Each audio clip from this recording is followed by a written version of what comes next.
حضرت عمر رضی اللہ تعالیٰ عنہ کی سیرت بیان کرنا اور ان کے حالات زندگی پر بات کرنا، ان کے جتنے اوصاف بیان کیے جائیں وہ کم ہیں۔ حضرت عمر رضی اللہ تعالیٰ عنہ اسلام لانے کے بعد کی زندگی ہمارے لیے ایک بہت بڑا سبق اور ایک بہترین نمونہ ہے۔ آپ رضی اللہ تعالیٰ عنہ کا اپنی رعایا کے ساتھ کیا سلوک تھا، کیا معاملات تھے، اپنے گھر والوں کے ساتھ کیا معاملات تھے، اور پھر جو حکومتی نظام تھا اس کے اندر کس انداز میں اس نظام کو چلایا، اور جب قصاص اور حدود کے معاملات آئے تو اس میں کس انداز سے چلتے رہے۔ اس کو پڑھیں تو پھر عقل حیران رہ جاتی ہے۔ بالکل عین قرآن و سنت کے مطابق آپ رضی اللہ تعالیٰ عنہ نے ہر معاملے کو احسن انداز میں پائے تکمیل تک پہنچایا۔ ان کے گھر کے حالات پڑھیں، ازواج سے متعلق، اولاد سے متعلق اور اپنے مامورین سے متعلق، تو ایک عجیب و غریب احوال کہ اس انداز میں حضرت عمر رضی اللہ تعالیٰ عنہ نے یہ سارے معاملات پیش کیے۔ سبحان اللہ۔ آج بھی اگر ہم اسی انداز میں ہر ایک معاملے کو کرنے والے بن جائیں اور حدود و قصاص، حدود و قیود کا خیال رکھیں، اور جو طریقے ہمیں اللہ کے نبی صلی اللہ علیہ وسلم نے زندگی گزارنے کے بتائے ہیں، تو پھر کامیابیاں ہی کامیابیاں ہمارے قدم چومیں۔ دنیا سے بے رغبتی اور مال و دولت کی محبت نہ خود اپنے دل میں گھر کرنے دی، نہ اپنے گھر والوں کو اس کے قریب آنے دیا، نہ آپ کے ازواج میں سے اور نہ آپ کی اولاد میں سے کسی کے لیے بھی کوئی بھی سفارش، کوئی بھی ایسی چیز اگر وہ قبول کر بھی لیتے تو اس میں کوئی قباحت تو نہ تھی، لیکن اس کے باوجود بھی مال و دولت اور دنیا کی چیزوں سے اپنے گھر والوں کو دور رکھا۔ ایک مرتبہ بحرین سے کچھ مشک آیا تو حضرت عمر رضی اللہ تعالیٰ نے فرمایا کوئی عورت اگر اس مشک کو تول دے تو میں اس کو تقسیم کر دوں۔ تو آپ کی زوجہ محترمہ حضرت عاتقہ رضی اللہ تعالیٰ عنہ نے فرمایا کہ میں تول دیتی ہوں۔ حضرت عمر رضی اللہ تعالیٰ عنہ نے فرمایا کہ نہیں، وہ تمہارے ہاتھ میں لگے گا، پھر وہی ہاتھ تم اپنے چہرے، اپنے گردن پر ملو گی، تو نتیجہ یہ ہوگا کہ مسلمانوں سے تمہارا حصہ تقسیم کے بعد پھر زیادہ ہوگا، اس لیے تم اسے ہاتھ نہ لگاؤ تو بہتر ہے۔ اور پھر بیت المال سے متعلق آپ رضی اللہ تعالیٰ عنہ آج کل کے حکمران اور آج کل کے جو ذمہ داران اور وزیر حضرات، ان کے حالات زندگی دیکھیں، اور ایک فاروق اعظم رضی اللہ تعالیٰ عنہ کے حالات زندگی دیکھیں۔ بیت المال سے متعلق ایک مرتبہ حضرت عبداللہ رضی اللہ تعالیٰ عنہ سے فرمایا کہ عبداللہ ابن عمر رضی اللہ تعالیٰ عنہ کہ اے عبداللہ، بیت المال میں نے 80,000 روپے دینے ہیں، میرے اوپر قرض ہیں، تم ایک کام کرو، میرے فلاں فلاں باغ بیچ کر اور بیت المال میں وہ رقم واپسی جمع کروا دو، جلد از جلد تم یہ کام لازمی کرو۔ تو حضرت عبداللہ ابن عمر رضی اللہ تعالیٰ عنہ نے اہل شورا اور چند حضرات سے مشاورت کے بعد ان کو گواہ بھی بنا لیا، اور وہ باغ بیچ کر 1 ہفتے کے اندر اندر وہ ساری کی ساری رقم بیت المال میں جمع کروا دی، اور اس کے ساتھ ایک تحریر بھی لکھوا لی کہ یہ معاملہ پائے تکمیل تک پہنچ چکا ہے۔ حضرت عمر رضی اللہ تعالیٰ عنہ جب نماز اور باجماعت نماز کا اہتمام فرماتے تو اپنے مامورین کے لیے بھی اس چیز کی فکر فرمایا کرتے تھے۔ اپنے جتنے بھی مامورین تھے، جن جن حضرات کو گورنر بنایا تھا، ان تمام کو ایک خط لکھ کر کے بھیجا کہ اپنی ماتحتوں کی نمازوں کا خیال رکھنا، اگر ان میں سے کوئی نمازوں کو ضائع کرنے والا ہوا تو وہ دوسری چیزوں کو بھی ضائع کرنے والا ہوگا، تم ان کی صرف نمازوں کا خیال رکھو، اور جس کی نمازیں بالکل درست ہو گئی تو باقی معاملات اس کے خود بخود ٹھیک ہوتے چلے جائیں گے۔ اور آج ہماری نمازوں کا کیا حال ہے؟ ایک مرتبہ نماز کے اندر ہی ایک خشوع اور خضوع سے متعلق آتا ہے، خود بھی بڑی تاکید فرمایا کرتے تھے اور اہتمام بھی بہت ہوا کرتا تھا۔ جب فجر کی نماز میں حضرت عمر رضی اللہ تعالیٰ عنہ پر حملہ کیا ابو لؤلؤ فیروز مجوسی نے، تو اس کے بعد آپ رضی اللہ تعالیٰ عنہ زخمی تھے، تو زخمی ہونے کی حالت میں کسی شخص نے کہا کہ آج تو حضرت امیر المومنین کی نماز لگتا ہے کہ قضا ہو جائے گی۔ بس پھر کیا تھا، یہ آواز کانوں میں پڑتے ہی فوراً اٹھ کھڑے ہوئے اور فرمایا کہ مجھے نماز پڑھاؤ، کہیں میری نماز نہ ضائع ہو۔ اور یہ فکر اس لیے تھی کہ محبوب صلی اللہ علیہ وسلم کے زبان مبارک سے یہ کلمات سن رکھے تھے کہ جس شخص کی نماز ضائع ہو گئی تو دین اسلام میں اس شخص کا کوئی بھی حصہ نہیں۔ اس چیز کی فکر نے انہیں اس بے ہوشی کے عالم سے نکال کر بالکل چست کر کے کھڑا کر دیا، اور اپنے گھر والوں سے متعلق فرض نمازوں کے علاوہ نماز تہجد کے لیے یہ اہتمام ہوا کرتا تھا۔ اپنے گھر والوں کو بھی جگایا کرتے تھے نماز کے لیے، گھر والوں کو جگا کر کہتے کہ تہجد کی نماز کا اہتمام کریں، اور پھر یہ آیت بھی پڑھتے وَأْمُرْ أَهْلَكَ بِالصَّلَاةِ وَأْمُرْ أَهْلَكَ بِالصَّلَاةِ۔ کیا انداز تھا، سبحان اللہ۔ حضرت عمر رضی اللہ تعالیٰ عنہ جب آخری عمر میں پہنچے تو آپ رضی اللہ تعالیٰ عنہ نے مستقل پے در پہ روزے رکھنا بھی شروع کر دیے۔ بس صرف ان 5 دنوں کے روزے نہیں رکھا کرتے تھے کہ جن میں شریعت نے 5 دن روزے رکھنا منع فرمایا ہے، باقی اس کے علاوہ مستقل روزوں کا اہتمام فرماتے۔ اسی طرح رمضان المبارک میں نماز تراویح کی بنیاد تو اللہ کے نبی صلی اللہ علیہ وسلم نے ڈالی، مگر اس کی ترویج اور بہترین انداز میں اس کا اہتمام اور تکمیل قرآن کا اہتمام، یہ سارا سلسلہ حضرت فاروق اعظم رضی اللہ تعالیٰ عنہ نے اس کو سر انجام دیا۔ حضرت علی رضی اللہ تعالیٰ عنہ فرمایا کرتے تھے کہ یا اللہ، حضرت عمر رضی اللہ تعالیٰ عنہ کی قبر کو روشن فرما کہ جس نے ہماری مسجدوں کو روشن کر دیا۔ خلافت کے پہلے سال سن 13 ہجری میں حضرت عبد الرحمن ابن عوف رضی اللہ تعالیٰ عنہ کو امیر حج بنا کر بھیجا، اور پھر اس کے بعد جتنے بھی سال آئے سب میں خود سفر حج کے لیے تشریف لے جاتے۔ حضرت عمر رضی اللہ تعالیٰ عنہ نے اپنی خلافت میں 10 حج کیے اور 3 عمرے ادا کیے۔ سن 23 ہجری میں جو ان کی خلافت کا آخری سال تھا تو اس میں ازواج مطہرات کو بھی اپنے ساتھ حج پر لے گئے، اور آپ نے جو عمرے ادا کیے اپنے دور خلافت میں، ایک عمرہ آپ نے سن 17 ہجری رجب میں ادا کیا، اور دوسرا رجب سن 21 ہجری میں، اور تیسرا سن 23 ہجری رجب میں آپ رضی اللہ تعالیٰ عنہ نے یہ عمرہ ادا کیا۔ خشیت الہی اور اللہ کے خوف کا یہ عالم تھا کہ چلتے چلتے روڈ پر زمین سے ایک تنکا اٹھایا اور فرمانے لگے کہ کاش میں یہ تنکا ہوتا، کہ کاش میں پیدا ہی نہ ہوا ہوتا۔ تو کسی پوچھنے والے نے پوچھا کہ امیر المؤمنین کیا باتیں کر رہے ہیں؟ فرمانے لگے یہ تنکا ہے نا، تنکا، اس کو اللہ کے حضور پیش تو نہیں ہونا، اس نے اللہ کو جواب تو نہیں دینا،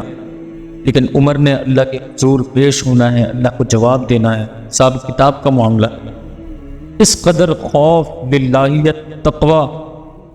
اللہ کا خوف ایسا کوٹ کوٹ کر بھرا ہوا تھا۔ اللہ اکبر۔ ایک مرتبہ سورۃ الشمس اذا الشمس کورت، سورۃ التکویر کی تلاوت فرما رہے تھے، تو جب اس آیت پر پہنچے وَإِذَا الصُّحُفُ نُشِرَتْ، تو وَإِذَا الصُّحُفُ نُشِرَتْ پڑھتے ہی بے ہوش ہو گئے، اور بے ہوشی کے بعد ایسی حالت ہو گئی، ایسی طبیعت ہو گئی کہ کئی دن تک اسی انداز میں پڑے رہے، اور لوگ پھر آپ کی عیادت کے لیے بھی آنا شروع ہو گئے۔ ایک مرتبہ چلتے چلتے کہیں سے تشریف لے جا رہے تھے تو کہیں سے ایک شخص تلاوت کر رہا تھا سورۃ الطور کی۔ جب وہ اس آیت پر پہنچا ان عذاب ربک لواقع، تو آپ اپنی سواری پر سوار تھے، سواری سے نیچے اترے، اور جہاں سے تلاوت کی آواز آ رہی تھی وہاں دیوار کے ساتھ ٹیک لگا کر بیٹھ گئے، اور بیٹھ کر کافی دیر تک سوچ میں گم ہو گئے۔ اور جب گھر واپس تشریف لائے تو ایسی کیفیت طاری تھی کہ 1 مہینے تک مستقل بیمار پڑے رہے، اور بیمار بھی ایسے ہوئے کہ لوگ پھر عیادت کے لیے آتے جاتے رہے، اور پھر اطباء نے ان کی بیماری سے متعلق تشخیص بھی کرنے کی کوشش کی، لیکن کسی کو بھی سمجھ میں نہیں آتا تھا کہ آخر ہوا کیا ہے۔ اور یہ سب کیا تھا؟ اللہ کا خوف، اللہ کا ڈر، للہیت تقوی۔ اس کی وجہ سے قرآن سنتے، جو بھی بات سنتے، جب عذاب الہی کی بات آتی، اللہ کی پکڑ کی بات آتی، کوئی بھی ایسی بات آتی تو اتنا زیادہ روتے، اتنا زیادہ سوچ میں گم ہو جاتے۔ اللہ اکبر کبیرہ۔ اور بیت المال کا رعایا کا خیال تو رکھنا آپ کا اس انداز کا تھا۔ آج کل کے بیت المال کے ذمہ داران وہ اس چیز کو بھی سوچیں، جیسے کہ حدیث میں آتا ہے کہ خبردار تم میں سے ہر ایک کو ذمہ دار مقرر کیا ہے، اور کل کو تمہاری ذمہ داری سے متعلق تم سے اس کے متعلق پوچھ ہوگی۔ اب حضرات صحابہ کرام کس انداز میں ان چیزوں کو سوچا کرتے تھے، دیکھا کرتے تھے، اس کی فکر کیا کرتے تھے. اور بیت المال کا اگر ذمہ دار بنایا ہے تو بیت المال کی حفاظت اور بیت المال کہیں اس میں سے کوئی غلط انداز میں کوئی چیز استعمال نہ ہو جائے، بہت زیادہ اس کا اہتمام فرماتے تھے. ایک مرتبہ بیت المال کا کوئی اونٹ گم ہو گیا تو حضرت عمر رضی اللہ تعالیٰ عنہ خود اس کی تلاش میں نکل پڑے. سخت گرمی کا موسم، گرم ہوائیں چل رہی. حضرت عثمان رضی اللہ تعالیٰ عنہ سے ملاقات ہوئی تو حضرت عثمان رضی اللہ تعالیٰ عنہ نے فرمایا کہ امیر المؤمنین آپ اس سخت گرمی کے عالم میں کہاں تشریف لے جا رہے ہیں؟ تو حضرت عمر رضی اللہ تعالیٰ عنہ نے سارا معاملہ بتایا کہ بیت المال کا اونٹ گم ہو گیا ہے، میں اس کی تلاش میں نکلا ہوں، پتہ نہیں کہاں چلا گیا. تو حضرت عثمان رضی اللہ تعالیٰ عنہ نے فرمایا اے عمر آپ کسی اور کو بھیج دیتے، وہ اس کو ڈھونڈ کر لے آتا. تو فرمانے لگے کہ میں ذمہ دار ہوں اور کل مجھ سے ہی اس کے متعلق پوچھ ہوگی، لہٰذا میری ہی ذمہ داری بنتی ہے کہ میں اس چیز کی حفاظت کرنے والا بنوں. اور پھر اس کے ساتھ فرمانے لگے کہ اگر قیامت کے دن یہ اعلان ہو جائے کہ سب لوگ دوزخ میں جائیں سوائے ایک شخص کے، تو حضرت عمر رضی اللہ عنہ فرماتے ہیں کہ شاید وہ ایک شخص جو دوزخ میں جائے گا تو وہ میں ہوں. اور پھر ساتھ ہی یہ بھی فرمانے لگے اگر اعلان کر دیا جائے کہ جنت میں سب چلے جائیں سوائے ایک شخص کے، تو فرمانے لگے کہ ہو سکتا ہے کہ شاید وہ ایک شخص میں ہی. اتنا زیادہ اس بارے میں سوچنا اور اپنے آپ کو کچھ نہ سمجھنا. لیکن اللہ کے نبی صلی اللہ علیہ وسلم نے یہ عشرہ مبشرہ میں سے ہیں کہ وہ 10 حضرات کے جنہیں دنیا میں ہی بشارت دے دی گئی تھی کہ آپ جنتی ہیں، جنت کا داخلہ آپ پر اللہ پاک نے پکا کر دیا ہے. اللہ کا خوف اس قدر تھا کہ ایک مرتبہ حضرت حذیفہ بن یمان رضی اللہ عنہ کو آپ صلی اللہ علیہ وسلم نے منافقین کے نام بتائے. تو حضرت عمر رضی اللہ عنہ اور ساتھ میں اللہ کے نبی صلی اللہ علیہ وسلم نے یہ بھی منع فرمایا تھا کہ حذیفہ یہ نام کسی کو بتانا مت.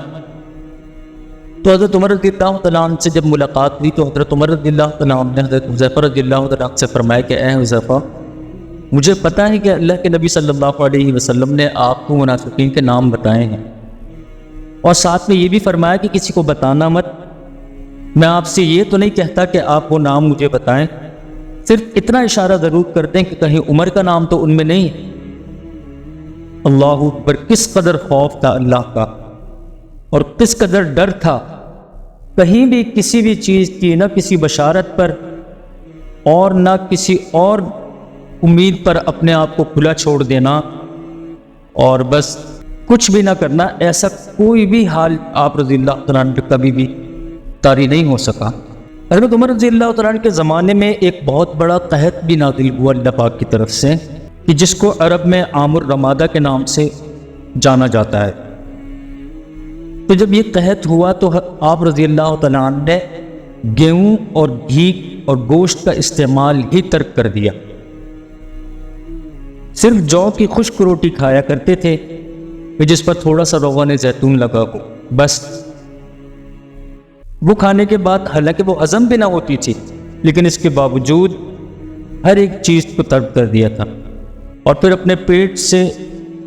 خطاب کر کے اس کو فرماتے کہ جب تک اللہ تعالیٰ مسلمانوں سے اس قحط کو دور نہیں فرما دیتا تجھے اس گیہوں کی روٹی کے علاوہ کچھ نہیں ملے گا. اور پھر اسی قحط میں اور فاقوں کی وجہ سے نامواقف غذا استعمال کے سبب سے آپ رضی اللہ عنہ کا جو رنگ جو ہوا تھا سیاہ ہو چکا تھا وہ اسی وجہ سے ہوا تھا. اور اس قحط کے اندر آپ نے اپنے حکام کو جو اپنے ماتحت تھے انہیں خط لکھ کر بھیجا مدینہ منورہ سے غلہ بھجواؤ. تو حضرت ابو عبیدہ بن جراح رضی اللہ تعالیٰ عنہ نے 4000 اونٹ غلے کے بھر کر وہ آپ کی طرف روانہ کیے. حضرت عمرو بن عاص رضی اللہ تعالیٰ عنہ نے مصر کے راستے سے 100 کشتیاں غلے کی آپ رضی اللہ تعالیٰ عنہ کی طرف روانہ کی. اور پھر نتیجہ یہ ہوا غلے کا جو ریٹ مصر میں تھا وہی پہنچ کر مدینہ میں بھی لگایا. اور اس قحط کے دوران آپ نے بیت المال میں جس قدر پیسہ تھا وہ سارا کا سارا آپ نے فقراء، یتامہ، مساکین اور غریب لوگوں میں تقسیم کر دیا کہ قحط کا وقت ہے، افراتفری کا عالم ہے، لوگ بھوکے پیاسے ہیں، تو میری رعایا کہیں اس انداز میں اس قحط کے اندر بھوکے نہ رہ جائیں، لہٰذا پورا کا پورا بیت المال سب میں تقسیم کر دیا۔ اور پھر اللہ پاک نے وہ وقت بھی دکھایا کہ آپ رضی اللہ تعالیٰ عنہ کی دعا ہی سے اللہ پاک نے اس قحط کو دور فرمایا۔ ایک شخص نے خواب میں دیکھا کہ اللہ کے نبی صلی اللہ علیہ وسلم فرما رہے ہیں کہ عمر بن خطاب سے کہو کہ قحط کے دفع ہو جانے کے لیے اللہ سے دعا کریں۔ حضرت عمر رضی اللہ تعالیٰ عنہ نے حضرت عباس رضی اللہ تعالیٰ عنہ کا ہاتھ پکڑ کر اللہ سے دعا مانگی کہ اے اللہ، ہم تیرے محبوب تیرے نبی صلی اللہ علیہ وسلم کے چچا کے وسیلے سے تجھ سے دعا کرتے ہیں کہ اے اللہ، ہم سے یہ قحط دور فرما اور ہم پر بارش برسا۔ فرماتے ہیں کہ ابھی دعا ختم ہی نہ ہوئی تھی کہ پانی چھم چھم برسنے لگا۔ اللہ اکبر! یہی وہ لوگ تھے، کوئی بھی معاملہ کوئی بھی چیز پیش آتی فوراً اللہ کی طرف رجوع کرتے اور 2 رکعت پڑھ کر صلاۃ الحاجت پڑھ کر اللہ سے مانگتے۔ اللہ سے مانگنے کے بعد دعاؤں کا اہتمام ہوتا تو ابھی یہ چہروں پر ہاتھ بھی نہ پھیرا کرتے تھے، اللہ کی طرف سے وہ ان کاموں کے ہو جانے کا حکم ہو جایا کرتا۔ آج بھی اگر ہم اس انداز میں اللہ سے لینے والے بن جائیں تو ہمارے کام بھی انشاءاللہ اسی انداز میں سارے ہوتے چلے جائیں گے۔ آج جیسا کہ ایک عمومی حالت ہے کہ کچھ حضرات پردیس چلے جاتے ہیں روزی کمانے کے لیے، معیشت کی غرض سے، تو اب ان کے پیچھے گھر والوں کی خبر گیری یہ حاکم وقت کا کام ہوتا ہے۔ ہمارے یہاں ہمارے برابر والے گھر میں کیا ہو رہا ہے ہمیں تو اس کی بھی خبر نہیں ہوتی، لیکن حضرت عمر رضی اللہ تعالیٰ عنہ اپنی رعایا کے ساتھ اس قدر محبت اور اس قدر ان کا خیال رکھا کرتے تھے کہ جن عورتوں کے خاوند شوہر باہر کہیں چلے جاتے تھے کمانے کے لیے تو ان کے گھروں میں جا کر دروازے پر دستک دے کر باادب کھڑے ہو کر سلام کرتے اور ان سے فرماتے کہ تمہیں بازار سے اگر کچھ چیز منگوانی ہے تو مجھے بتا دو، میں لا کر کے دے دیتا ہوں، اور پھر ان سے ان کا سامان بازار سے خرید کر لا کر ان کے سپرد کر دیتے۔ ایک مرتبہ حضرت عمر رضی اللہ تعالیٰ جب یہ اعلان کیا ان حضرات کے گھر جا کر کہ جو پردیس میں تھے اور گھر والے ان کے پیچھے اکیلے تھے، تو آپ نے جا کر ان کے گھروں سے پوچھ تاچھ کی، ساری معلومات کی کہ کون کون شخص جو ہے وہ سفر پر ہے اور وہ روزی کمانے کے لیے نکلا ہوا ہے، تو ان سے جا کر کہتے کہ آپ نے جو بھی آپ نے ضرورت کا سامان منگوانا ہے وہ مجھے بتا دیجئے۔ تو وہ عورتیں پھر اپنے گھر کے غلام اور باقیہ وغیرہ آپ رضی اللہ تعالیٰ کے ساتھ بھیج دیا کرتی، تو ایک بڑا مجمع آپ کے ساتھ ہو جاتا، آپ ان سب کو بازار لے کر جاتے، سب اپنا اپنا سودا خرید لیتے اور پھر اس دوران سب سے پوچھ تاچھ بھی کرتے، ان کی خبر گیری بھی کرتے کہ اگر تمہارے پاس سودا خریدنے کے پیسے نہیں ہیں تو آپ رضی اللہ تعالیٰ ان کو اپنی طرف سے پیسے بھی عنایت فرماتے کہ آپ اس سے اپنی ضرورت کا گھر کا سامان خریدو، کہ تمہارے مالکان اور وہ عورتیں جن کے شوہر اللہ کے راستے میں نکلے ہوئے ہیں یا کسب معاش کے لیے نکلے ہوئے ہیں، تمہاری ذمہ داری وہ مجھ پر ہے اور تم اللہ کے نبی صلی اللہ علیہ وسلم کے شہر میں ہو۔ اور پھر اس کے بعد ان حضرات کے گھر پر جا کر جو اللہ کے راستے میں گئے ہوئے ہوتے یا کسی اور کام کے لیے پردیس میں ہوتے تو ان گھر والوں سے پوچھتے کہ آپ نے اگر کوئی خط وغیرہ دینا ہو تو فلاں وقت میں ہماری ڈاک روانہ ہوگی، آپ اپنا خط لکھ کر مجھے دے دیں، میں آپ کا خط روانہ کر دوں گا، اور جب اس کا جواب آئے گا تو میں آپ کو اس کا جواب بھی لا کر کے پہنچا دوں گا۔ اور پھر اگر کوئی خط لکھنے والا نہ ملتا تو آپ وہی بادب کھڑے ہو کر ان سے ساری بات پوچھ کر اپنے ہاتھ سے خود ان کا پورا خط تحریر فرماتے اور فرمانے کے بعد اس کو بذریعہ ڈاک بھجوا کر، اور جب اس کا جواب آتا